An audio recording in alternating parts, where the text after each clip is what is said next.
COVID-19. Temor entre indígenas amazónicos. El coronavirus ya está presente en la triple frontera entre Brasil, Colombia y Perú, uno de los puntos más recónditos de la Amazonía, con casos de COVID-19 reportados por los 3 países en todas las orillas del río Amazonas, donde el acatamiento de medidas de contención, como la cuarentena, es prácticamente nulo.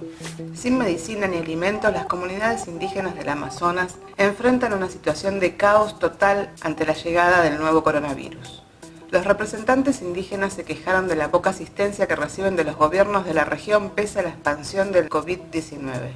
Lamentan que el flujo de embarcaciones que transitan por la zona amazónica continúe con normalidad, pues temen que los foráneos, sobre todo los procedentes de Brasil, convertido en el epicentro regional de la pandemia, los puedan infectar.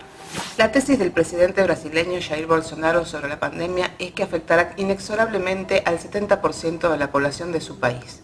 Quien tenga que morir, va a morir, lamentablemente, dijo. Al parecer, el general Eduardo Pazuello, nuevo ministro de Salud, cuya última misión fue recibir, alojar y vejar a los inmigrantes venezolanos en el estado de Roraima, comparte la idea de dejar que la dolencia se esparza libremente para que sobrevivan los más fuertes. Entre los sectores más vulnerables, sin duda, se encuentra el indígena. Unos 462 pueblos actualmente tienen menos de 3.000 habitantes y alrededor de 200 de ellos se encuentran en aislamiento voluntario, todos en situación de extrema dificultad, altas tasas de desnutrición, inaccesibilidad a servicios de salud, precariedad de infraestructura e imposibilidad de ejercer derechos individuales y colectivos fundamentales.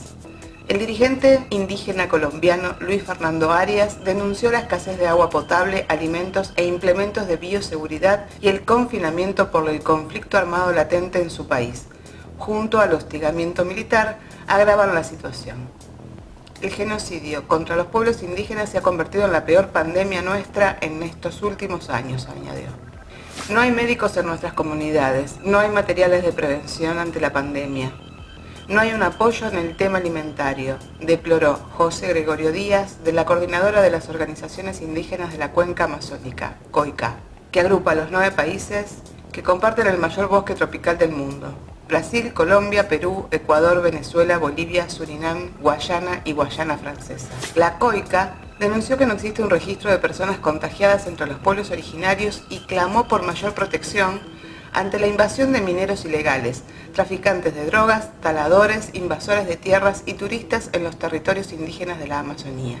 Los 462 pueblos indígenas amazónicos actualmente tienen menos de 3.000 habitantes y alrededor de 200 de ellos se encuentran en aislamiento voluntario, todos en situación de extrema dificultad, altas tasas de desnutrición, inaccesibilidad al servicio de salud, precariedad de infraestructura y, en general, imposibilidad de ejercer derechos individuales y colectivos fundamentales.